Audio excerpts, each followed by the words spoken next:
Hey guys, Jake Carlson here, host of the Modern Leadership Podcast. Are you ready to focus on amplifying your leadership superpowers? Let's go! Welcome, my friends and fellow elite achievers, to this week's Modern Leadership discussion. For over 3 years, we have been sitting down with incredible entrepreneurs, business leaders, and authors.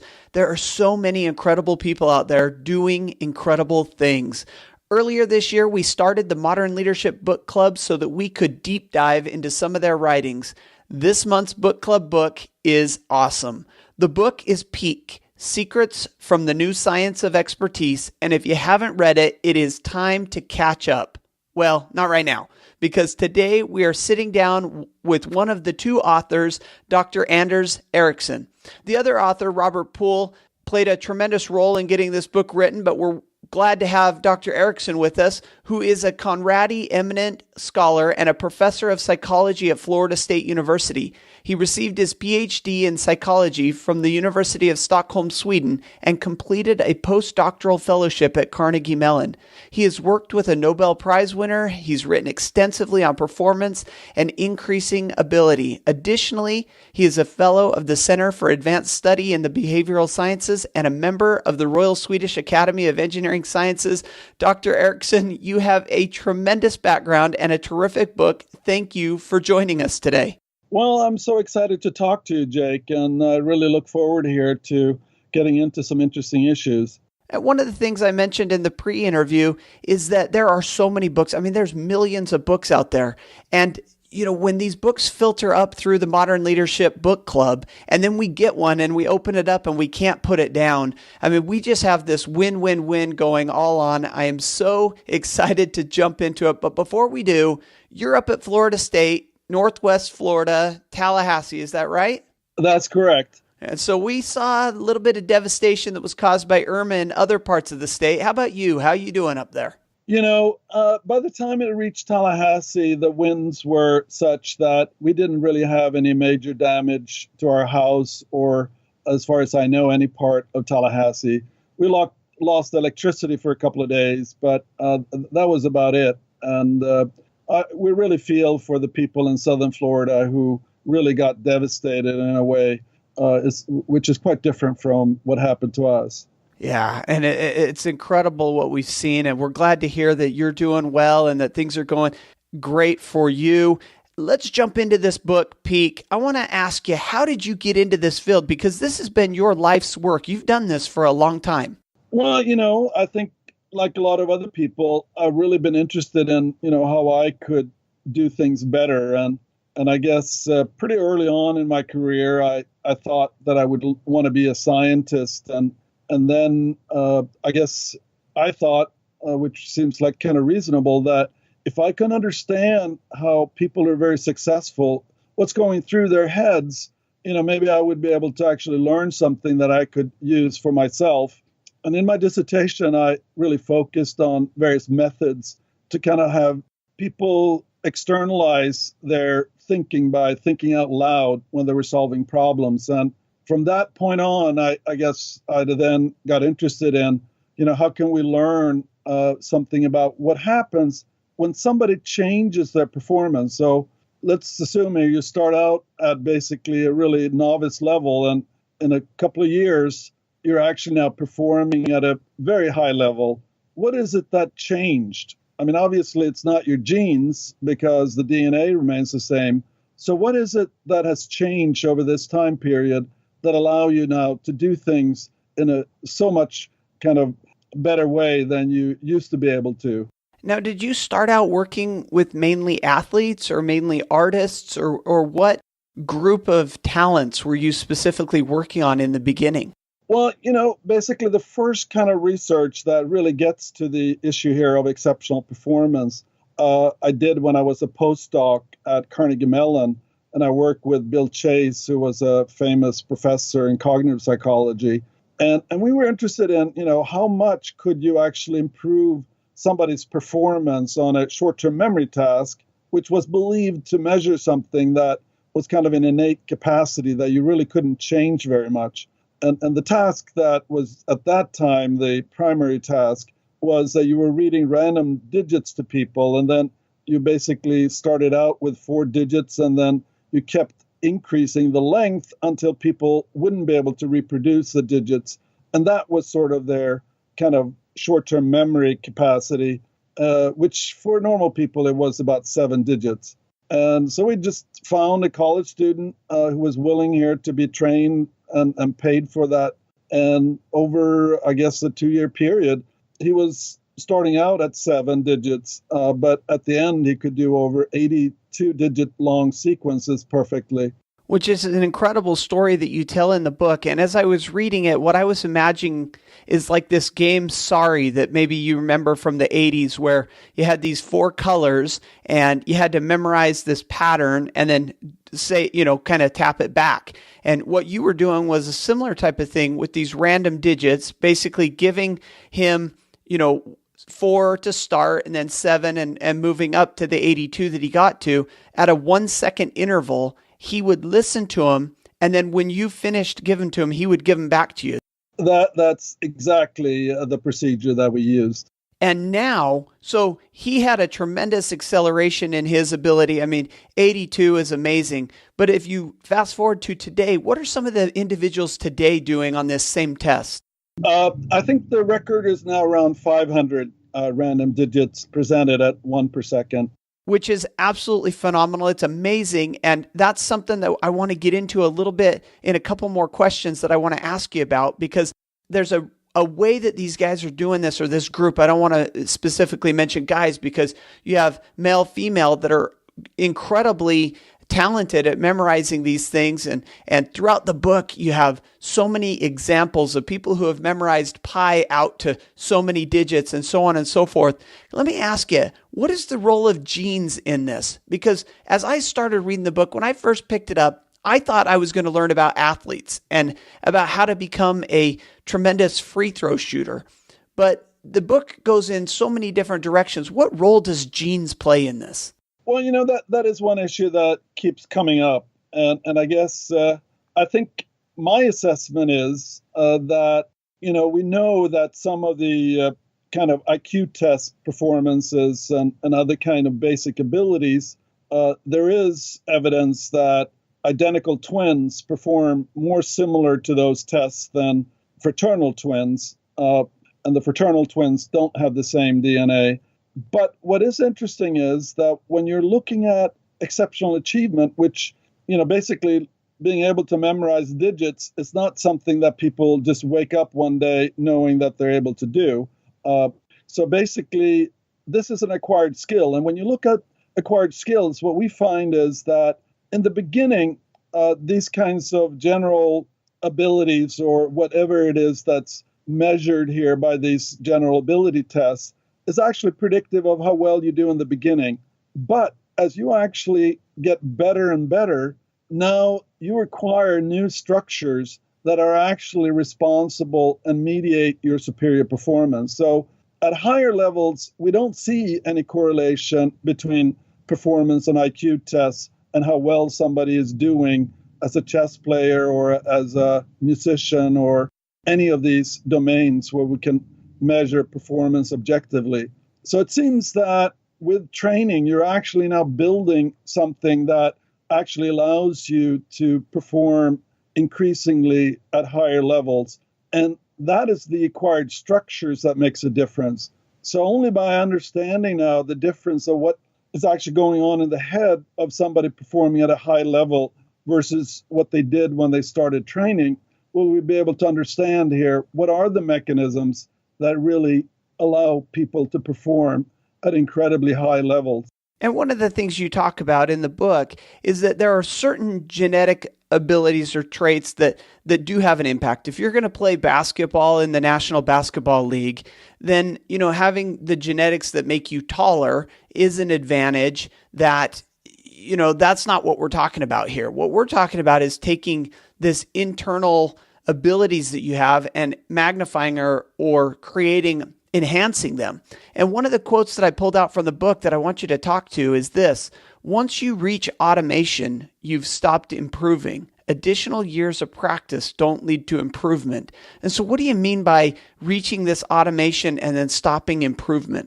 Well, if we take some activity like driving a car, I think there's good evidence here that the number of years that you've been driving, if you accept here maybe the first year or two, doesn't seem to be associated with any better performance. And we've shown that in a wide range of professions that just doing something, a job, or even playing golf for decades doesn't lead people to improve their score. In order to improve, we find that you actually have to engage now in specific training activities that are sort of different from just doing the thing, like playing tennis or doing your job. And that seems to be the key difference here between those individuals who actually reach very high levels of performance and the vast majority of people who just kind of keep doing the activity. And so, as I was thinking through this, I wondered how people who have some, beginning innate ability, people who are a little bit better, a little bit more talented to begin with, in the beginning, genetically, do they reach this point of automation quicker and then stop improving quicker? Whereas somebody who maybe has to struggle and battle to get, to that beginning level of novice, if you will, and then continue to go, do they develop the grit necessary or the ability to persevere by not having that ability in the beginning? Does that make sense? I think that's a really interesting question. And I've been presenting at several conferences studying giftedness. And there's a lot of parents of gifted children that are attending these conferences. And a very consistent problem that parents of gifted children have is that gifted children, they're really good when they start out a new activity. So they can actually rapidly become pretty good, compared to other people who just started the activity. But then you get to that point where I guess I would argue that you now need to start the slow process by which you're building new skill structures that will actually help you slowly improve. And that's basically now something that gifted children find, much less rewarding than starting up some other activity where they can get better than most other people with a similar amount of experience. But these parents, they're really interested in helping their child to become really good at something as opposed to being, slightly better than average on a lot of different things. Yeah, I find this really fascinating. And I think, Dr. Ericsson, over the next number of years, as we see this new generation and with technology and the new advances develop, to see how this plays out. Because one of the things you said that sparked an idea for me is when they're naturally good at something, then they have this tendency to want to jump in and try something else. Well, now we have the ability to do so many more things because the internet and because of connectability, that there's a lot of different skills to learn. And so some groups of people are becoming more specialized, whereas others are becoming more generalized. It'll be interesting to see over the next 20, 40, 50, 70 years how this generation, these kids that are starting out with some expertise or some level of ability, if they're jumping and becoming generalists or if they're dialing in and becoming experts at it. So I find that really fascinating. The reason I ask this question is I have 3 kids. One of them takes to school very easily. As far as the curriculum, she understands it and can take the tests very well. I have another one who needs to work very hard on her education, but she's very passionate about doing well and getting good grades. It just takes her longer to study. And I'm wondering how these 2 children are going to play out over the next number of years, depending on how hard they have to work for it. So a fascinating conversation. This leads us, Dr. Ericsson, into purposeful practice versus what you spend a lot of the book talking about, which is deliberate practice. So can you tell us what purposeful practice is? And then let's talk about how that translates into deliberate practice down the road. Yeah, so we kind of talk about naive practice, which is basically what people do when they go and play doubles with their friends, or you go out playing golf with your friends. You're engaging in the activity, and in some ways people could even talk about, doctor practicing when they're actually doing their job. But that's basically, we find, quite different from this idea that when you make a commitment to actually improve your performance. Now, I guess you have what we argue in order to meet the criteria for purposeful practice, you actually have to find some aspect that you want to change. And then you try to find training activities that allow you to actually improve that aspect and then be able to kind of make that part of your kind of general performance in the domain. But what we find is that those practice activities, you need to have feedback. And that actually is something that, in some domains is easier than in other domains.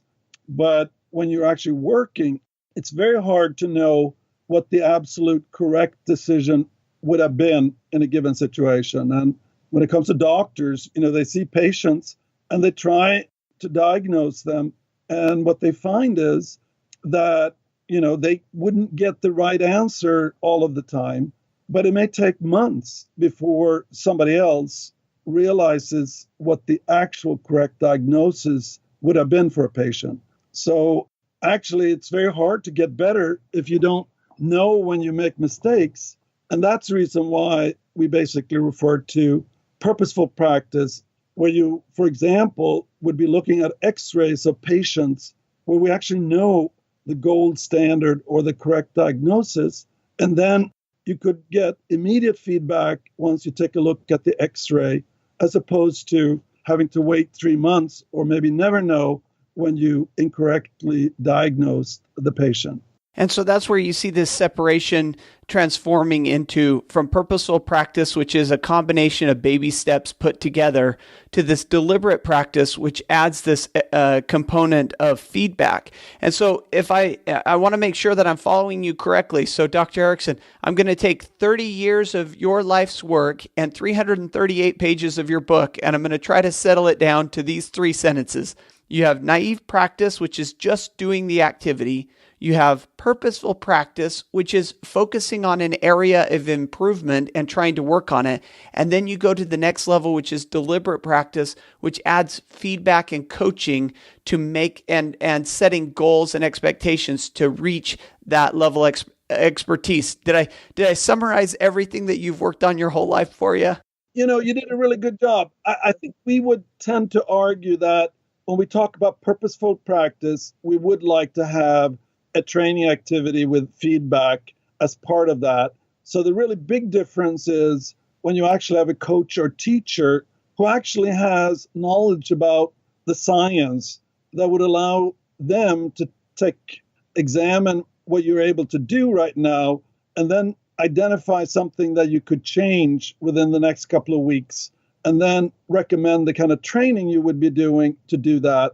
And once you achieve that change, they would then come back and basically tell you about some other things that you should be changing or building. So that kind of is a big difference between purposeful practice and basically deliberate practice, is that the availability of a teacher who's actually have scientific knowledge or has a lot of experience of helping other people like yourself make the improvement that you want to make. And I thank you for clarifying that, because that makes a huge difference, I think, in what I was saying to what you're saying in deliberate practice is the involvement of a coach. And have you seen that that there's a wave or a tide of people going out and getting coaches that we haven't seen before? Like, it's almost becoming a new cultural norm for us in almost any profession or anything that we're trying to get better at, to go out and get coaches. And I'll give you an example. When I grew up, I loved playing hockey, I loved playing baseball, and I would sign up and play on the team. But nowadays, these kids, when they sign up to play baseball, it's a full year commitment. They go out and they have a hitting coach and they have a catching coach, and they're working on it to a degree that was never, when I was a kid, it was for fun. And now it's serious. Do you see kind of a cultural shift towards bringing in more coaching? And that really makes me happy. And I guess some of the people that send me emails, they're like middle age, and they basically have been doing something like playing music or, doing some activity.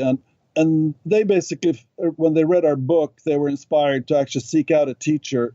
And they basically find that having a teacher who can now guide you allowed them to reach levels that they never thought were possible. And I think, you should draw on all the experience that previous people who have built skills have acquired, so you don't have to rediscover yourself what are the more effective ways to practice.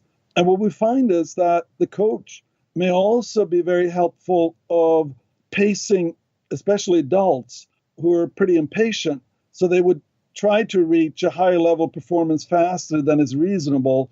And in the process, basically exposing themselves to fatigue where they actually can have injuries. And I know a lot of people who decided they were going to run for a marathon, and then basically the first couple of times they go out practicing, they run for an hour, and then basically they're in such a state here that they can't do anything for several weeks. So basically that idea of having somebody to guide you who know what the successful path of previous people was, I think that's invaluable. And also I think, having a teacher who's really there to help you get better, really provides for all sorts of other rewards, but also sort of assures that you're not wasting your time or overstepping and overdoing things that will eventually, be associated with failure for you to reach the levels you wanted to. And I'm very excited about this idea because this is a concept that I hadn't really thought through before. I've dealt with coaches and worked with coaches throughout my whole life to get better at a number of different things, public speaking and so on and so forth. And I've always saw them as accountability partners to help me stay on task, to motivate me to do what needs to be done. But the flip side of that is so important, and what you just brought out, they help us pace so that we know the speed that we should be increasing and getting better, so that we don't burn ourselves out or we don't develop bad habits, those shortcuts that we think are helping us get to our goal faster, but are really in the long term putting us down a road that's not going to help us long term, which I think brings up this great point that you make in the book, and that is the goal of deliberate practice is not to reach potential, but to expand it or to grow it. We create our own potential. And I wanted to ask you about that. What does that mean? Well, once you think of acquiring a skilled performance as building a house, I think you realize certain things that are not obvious when you think about skill in general. The foundation that you actually establish for the house is going to determine how many stories it will be able to support. So basically, if you start out with kind of a hut type structure, you're not going to be able to add stories to that. And I think that if you look like in music and many of these domains where you have, a long history of building performers, what you find is that it's essential here that you start out acquiring the fundamentals, because that is eventually going to limit how high your performance is going to be.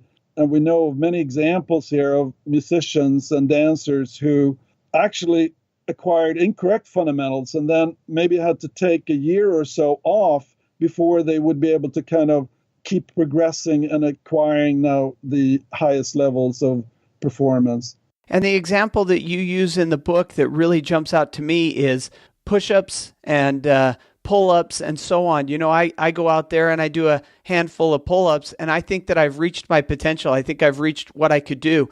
And in the book, you talk about the number of pull-ups that some of these individuals are able to do. And it has nothing to do with their genetic ability, but just their deliberate practice that has created this. And do you, off the top of your head, remember how many pull-ups people are doing? I mean, these record holders? Pull-ups, push-ups, I'm even more familiar with. So let me basically cite that. The number of consecutive push-ups without getting outside of your position is around 8,000. And basically, they found that the real constraint wasn't how many push-ups you could do, it was that you had to go to the bathroom. So now there's this event. How many push-ups can you do in 24 hours? And I think it's over, 20,000 push-ups that people are able to do.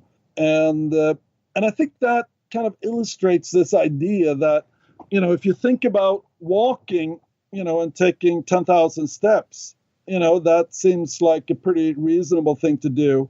Now we know that people with training can actually walk on their hands pretty much the equivalent distance.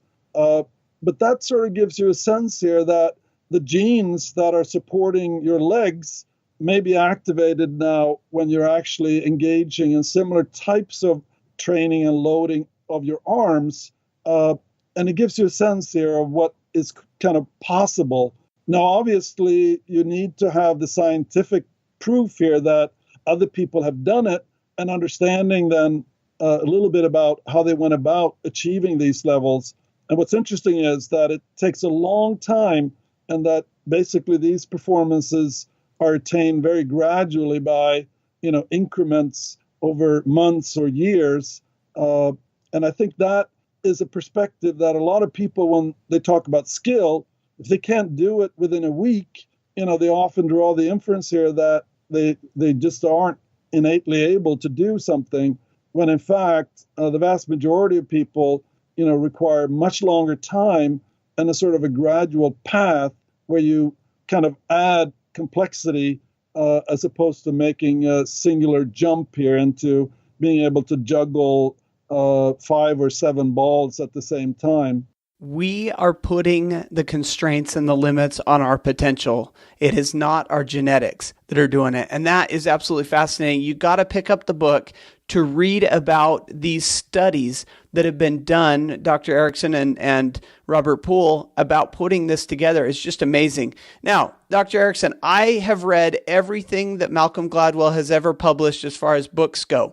And I fell in love with Outliers and this 10,000 hour rule. And so when I found out that he got his research, that he came to this understanding of the 10,000 hour rule by studying you, I had to dive into this. I had to learn more about it. Your chapter in Peak on the 10,000 hour rule was life-changing for me. And I want to talk to that for a little bit, because you start out by saying Malcolm Gladwell got it wrong. So with that intro, let's learn about this 10,000 hour rule.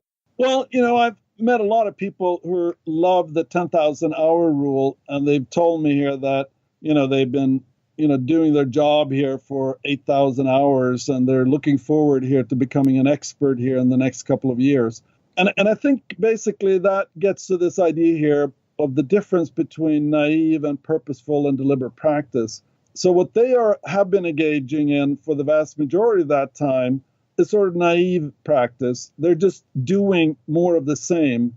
And I guess what we're arguing here is that the key to improvement is that you actually are pushing yourself outside of what you currently can do. And that stretching and engaging now in the right kind of training activities will actually eventually allow you now to increase your performance. And that's really what the 10,000 hour kind of research that he cited in his book is all about. And we basically found that when we looked at the 20-year-old musicians who were at an international music academy, that the best students on the average had actually spent 10,000 hours of this solitary practice, where they would be working on assignments that their music teachers had been giving them. So that basically allows them then to be in this deliberate practice where you have a teacher who assigns you training activities with immediate feedback, and then you gradually improve and acquire skills over an extended period of time. So what he did get wrong was also the fact that not all of the people in the most expert group, in fact, the vast majority of them hadn't passed this 10,000 hour rule. And what I think is, something that I certainly don't believe in is that there's something magical about 10,000 hours.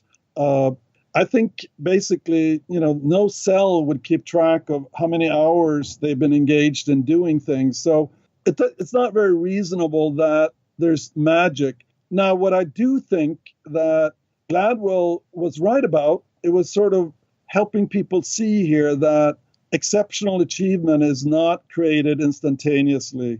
And even those rare individuals who reach world-class performance, once you look at basically what preceded that, you can see, and what we see is a lot of activities that meet the criteria here for purposeful and deliberate practice that in some ways created that achievement over a really extended period of time.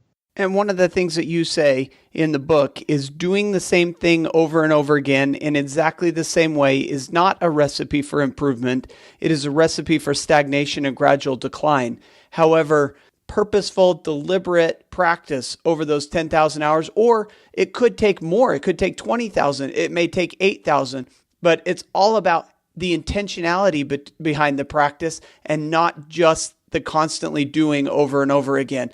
Now, I think people grabbed onto that 10,000 hour rule. I know I did because it was something that we can understand. It's something we can, we can put a tack in on our wall and measure.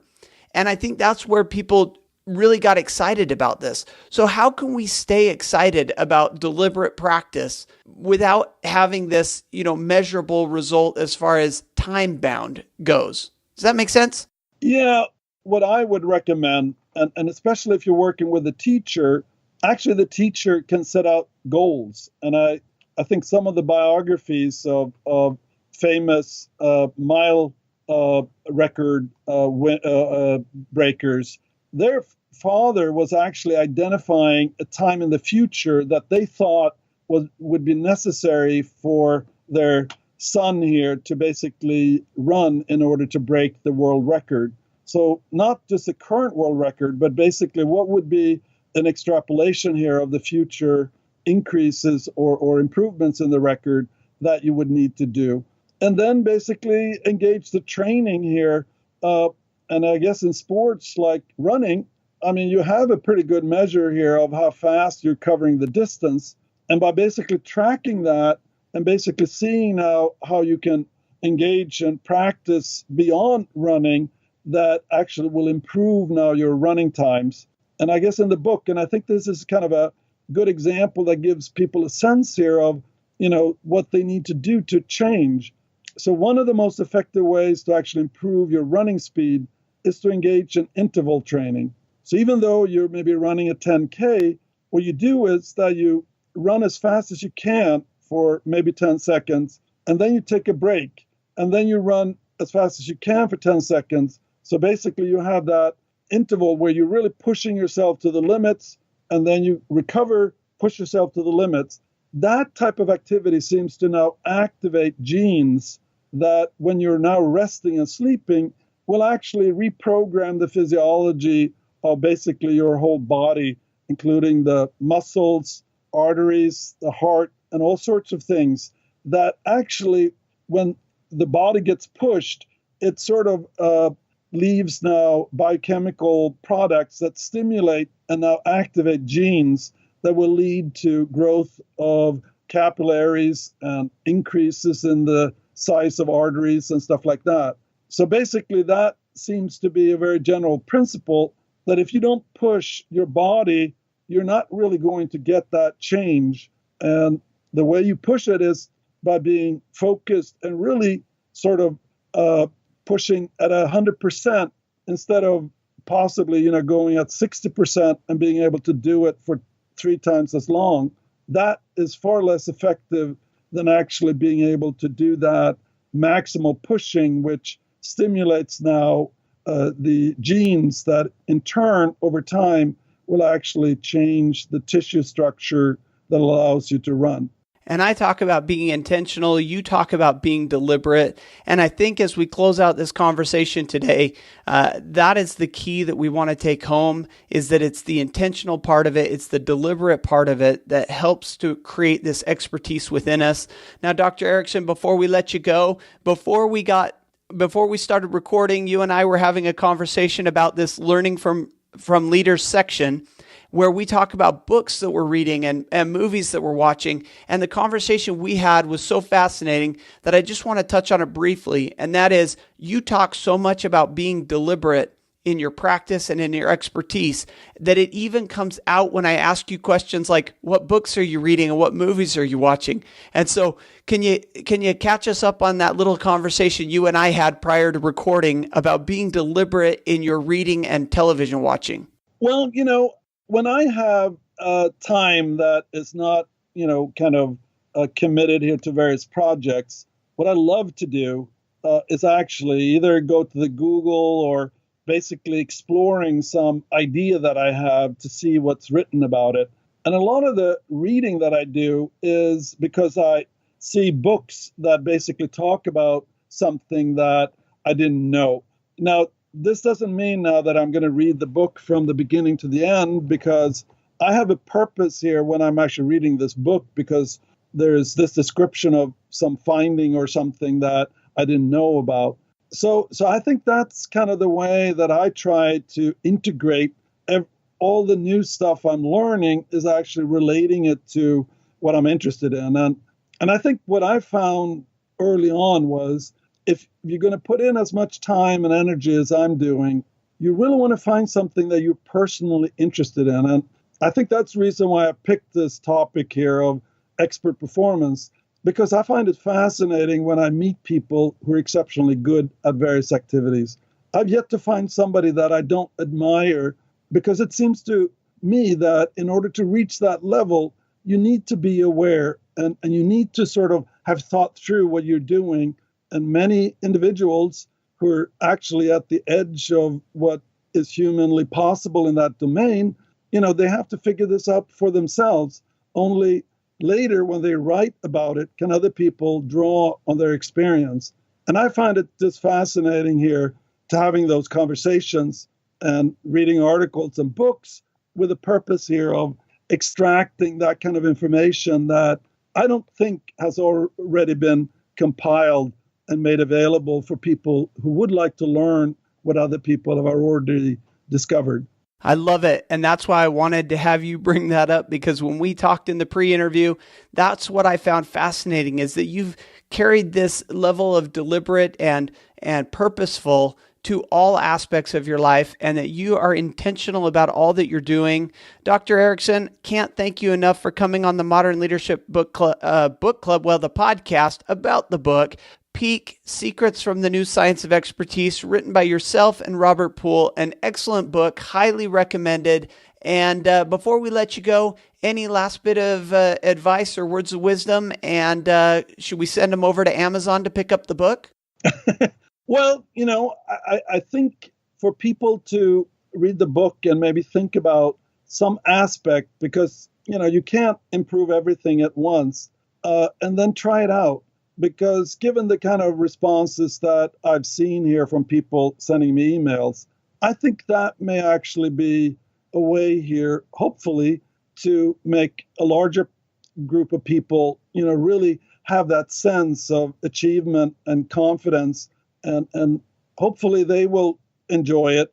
And also other people that they come into contact with, find when you're actually doing things in a way that creates more success, it's going to benefit everyone in your environment. Wonderful. Thank you so much for coming on the show. Well, it's been a pleasure, Jake.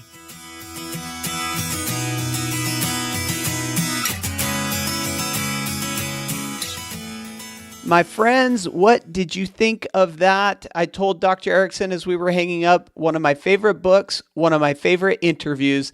I just love deep diving into this, really in-depth academic research, but was written in such an entertaining way. I love the stories that he tells within the book and the examples that he gives about some of these athletes and musical musicians that are performing and the levels of expertise that they're achieving. If I could just sum up, I tried to do it in the podcast. I messed up a little bit. So if I could just sum up now at the end, this is the difference between our naive practice, our purposeful practice, and our deliberate practice. Naive practice is just engaging in the activity. This is the way I golf. I just go out there, I hit that white ball all around the course, and then I go look for it and get my money's worth because I hit it so much. That's naive practice. Some of you are taking your golf game and other parts of your life to the next level, talking about purposeful practice. That's this committed to improvement with some feedback involved. How many of us are seeking expert performance by getting a coach or a mentor to help take us to that level, to help us pace ourselves, and also to push ourselves, to make sure that we're taking the steps necessary to reach that level of expertise? I also love talking about Malcolm Gladwell and the 10,000 hour rule. Not that he got it wrong, but but that he misunderstood what Dr. Ericsson was really trying to teach about this deliberate practice, not just repetitive practice. I could go on and on about the things I loved about this interview, but you just listened to it. So we'll wrap up now. Anything that we talked about and everything we talked about can be found on the show notes for this episode, which is episode 35. Show notes at jkcarlson.com/ml35. And of course, that's where you can get everything, including a link to pick up your copy of Peak. You need to read it. It is phenomenal. It's a great book. And finally, I want to wish you the very best of weeks, an even better day, and of course, stay awesome.